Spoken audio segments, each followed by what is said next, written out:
नमस्कार साथियों, मैं हूं चरण सिंह राजपूत और आप देख रहे हैं फाइट फॉर राइट। हमने हाल ही में अडानी ग्रुप को लेकर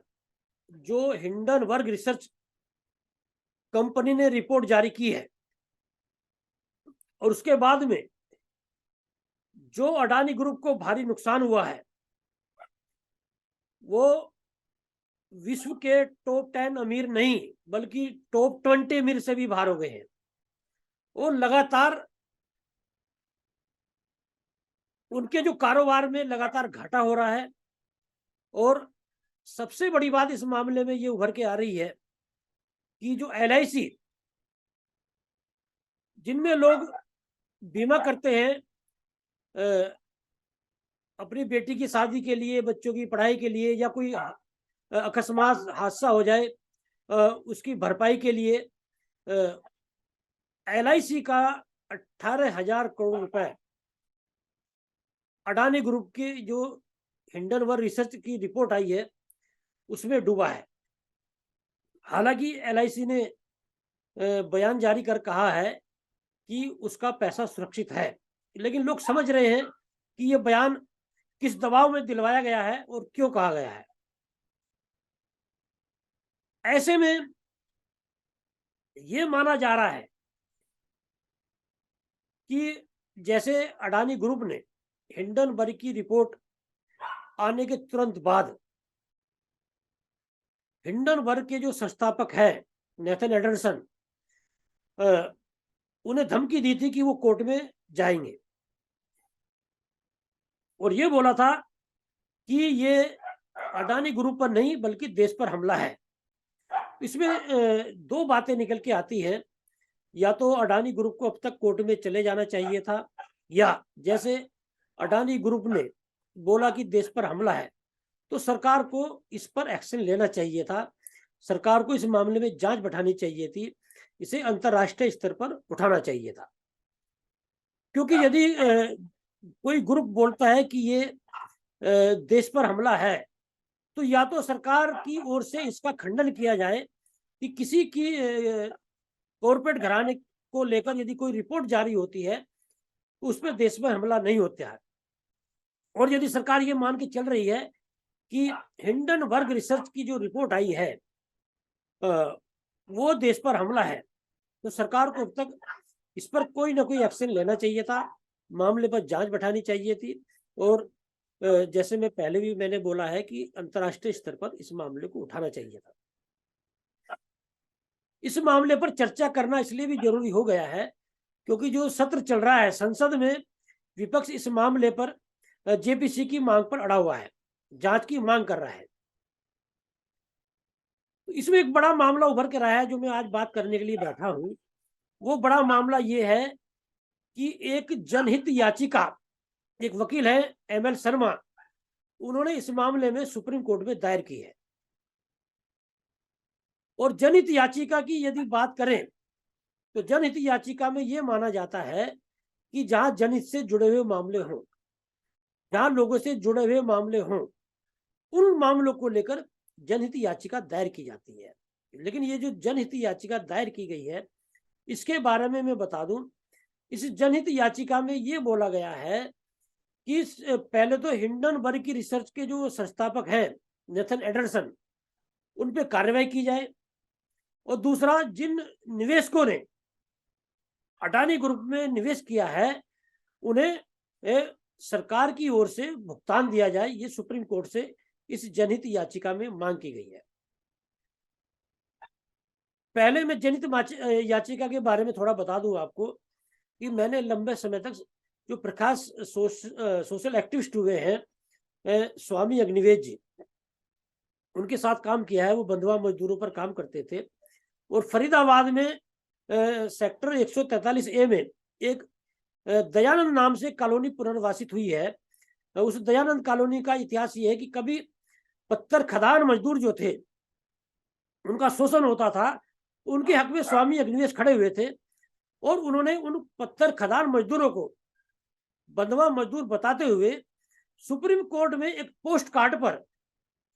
उनकी समस्या को लिखकर एक शिकायत भेजी थी और सुप्रीम कोर्ट ने, ये स्वामी अग्निवेश का दावा था उस समय जो मेरी बातें होती थी, कि सुप्रीम कोर्ट ने उस पोस्ट कार्ड को जनहित याचिका माना था, और तब से जनहित याचिका जो है ये मामला शुरू हुआ है, ऐसा स्वामी अग्निवेश का कहना था। तो इस मामले में यदि जनहित याचिका एमएल शर्मा ने दायर की है, तो ये मामला बनता है जनहित याचिका या तो अडानी ग्रुप के खिलाफ दायर होनी चाहिए थी कि भाई आपके ने जो शेयर का बाजार खड़ा किया, ये रेत का जो आपका ढेर था, ये एक रिपोर्ट पर कैसे धराशायी हो गया, जिन लोगों का पैसा आपके ग्रुप में लगा हुआ था वो सुरक्षित नहीं है। तो कायदे में यदि जनहित याचिका दायर होनी चाहिए थी, तो अडानी ग्रुप से पैसे मांगने को लेकर दायर होनी चाहिए थी। और जहां तक मुआवजे की बात है, तो अडानी ग्रुप में आम लोगों ने शेयर बहुत कम खरीदे हैं, अडानी ग्रुप में बड़ी कंपनियों ने निवेश ज्यादा किया है, जैसे एलआईसी का मामला हो, एसबीआई से लोन लिया है, कोटक बैंक से लोन लिया है, और कई कंपनियों ने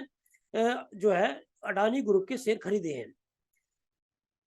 तो यदि एमएल शर्मा ने जनहित याचिका दायर करके मुआवजे की मांग की है, तो ये मुआवजे की मांग क्या कंपनियों के लिए की गई है? और यदि निवेशकों के लिए की गई है, तो देश में इस समय ठगी कंपनियां जो है, सारा इंडिया हो, आपका पल्स हो, और कई बाइक बोट हो, कई इतनी कंपनियां हैं जिनके खिलाफ देश भर में आंदोलन चल रहा है। उन लोगों ने कायदे में निवेश को मतलब आम लोगों का पैसा मार रखा है, और सारा पर ही बोला जाता है कि लगभग 2 लाख करोड़ का बकाया निवेशकों का है इसमें से। और ये दावा किया जा रहा है जो आंदोलनकारी हैं, इन ठगी कंपनियों ने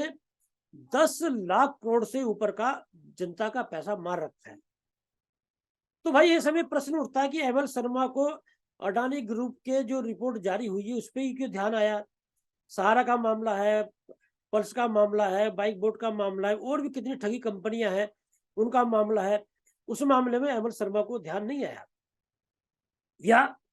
एक जनहित याचिका एमएल शर्मा ने दायर की है, अडानी ग्रुप सुप्रीम कोर्ट क्यों नहीं गया, सरकार कोर्ट क्यों नहीं गई, या सरकार ने यह मामला क्यों नहीं उठाया? तो इस मामले में मुझे कहते हुए कोई हिचकिचाहट नहीं हो रही है कि ये जो जनहित याचिका दायर की गई है, ये कहीं ना कहीं अडानी ग्रुप और सरकार के जो एक घालमेल है, जो एक जो और जो दावा किया जा रहा है देश में कि प्रधानमंत्री नरेंद्र मोदी जी अपने मित्र को आगे बढ़ाने के लिए सब कुछ ताक में रखे हुए हैं। और ये देश में देखा जा रहा है, चाहे रेलवे हो, चाहे एयरपोर्ट हो, चाहे कोई सरकारी दूसरी कंपनियां हो, कोई भी टेंडर हो, देखो सामने कि अडानी अडानी ग्रुप को ही जा रहा है। और मोदी सरकार के आने के बाद में 2014 में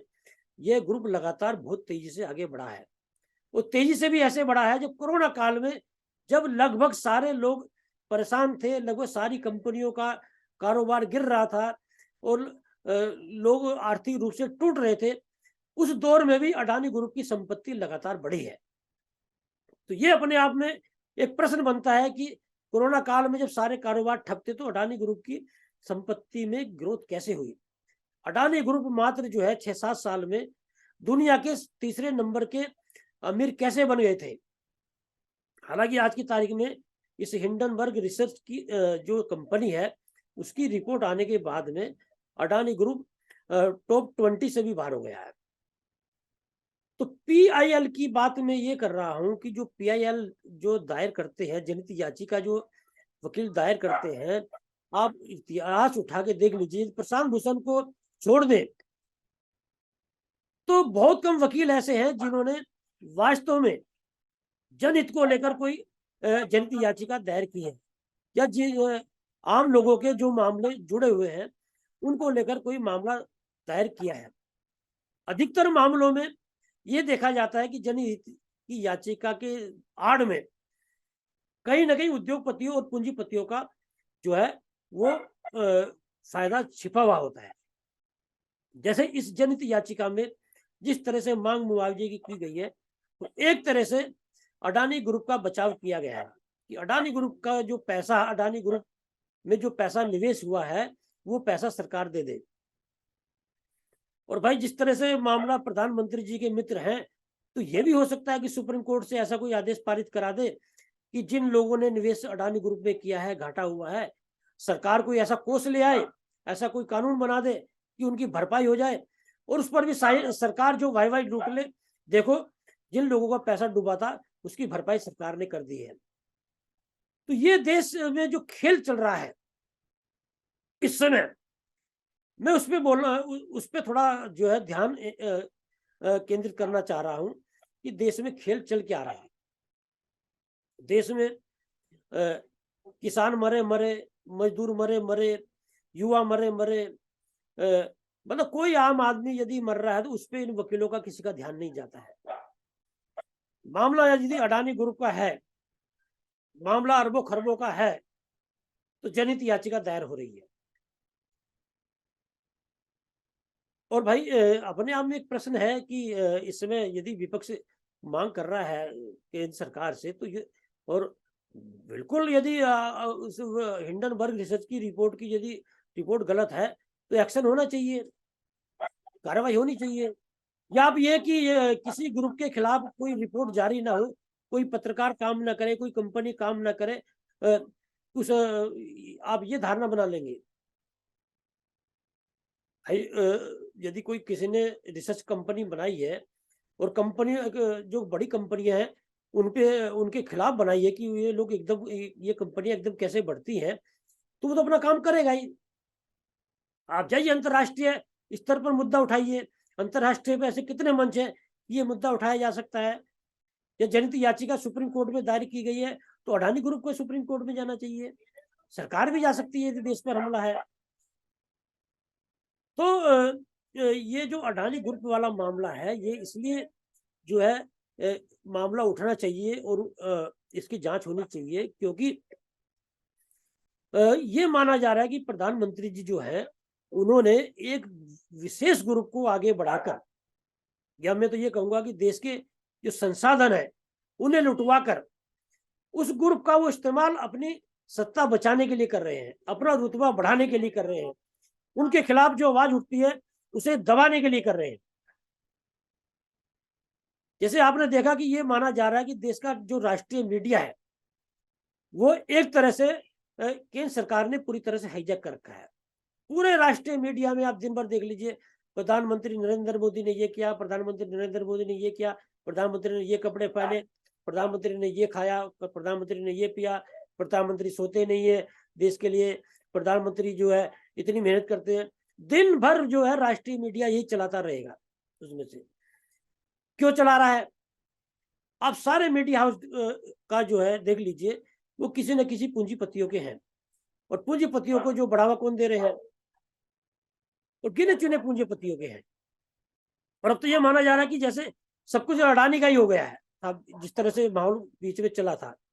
एक एनडीटीवी जो मैंने पहले भी बोला था कि वो कहीं ना कहीं सरकार की खामियों को गिनाता था, और सरकार जिस तरह से जो सरकार का काम करने का तरीका था उससे देश और समाज को नुकसान हो रहा था, वो कहीं ना कहीं जो है जनता तक पहुंचा रहा था। विशेष रूप से जो एनडीटीवी के रवीश कुमार जी उस समय थे, अभी उन्होंने अपना अलग जो है चैनल खोल लिया है, तो उस मुद्दे को उठाते थे। अडानी ग्रुप ने वो चैनल भी खरीद लिया, तो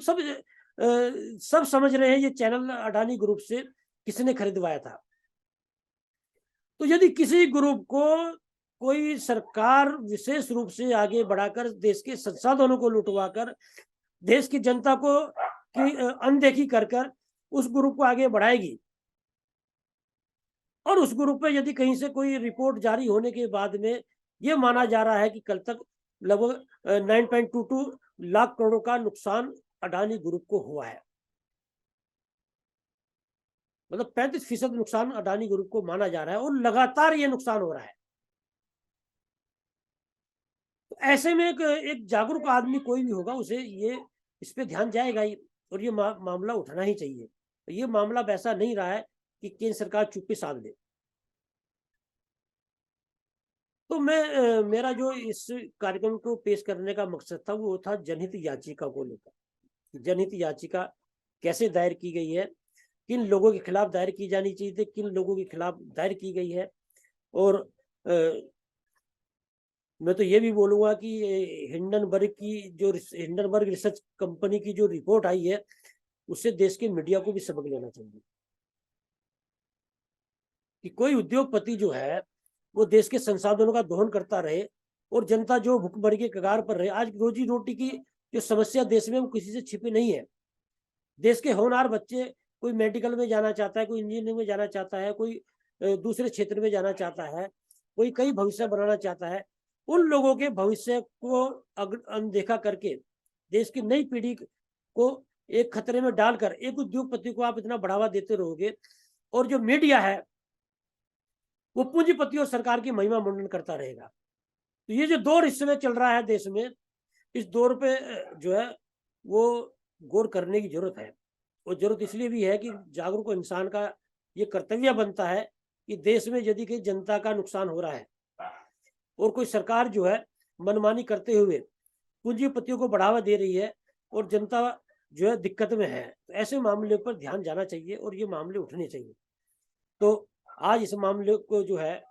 इस कार्यक्रम को हम यही विराम देते हैं। आगे फिर कोई ज्वलंत मुद्दे को लेकर आएंगे। नमस्कार।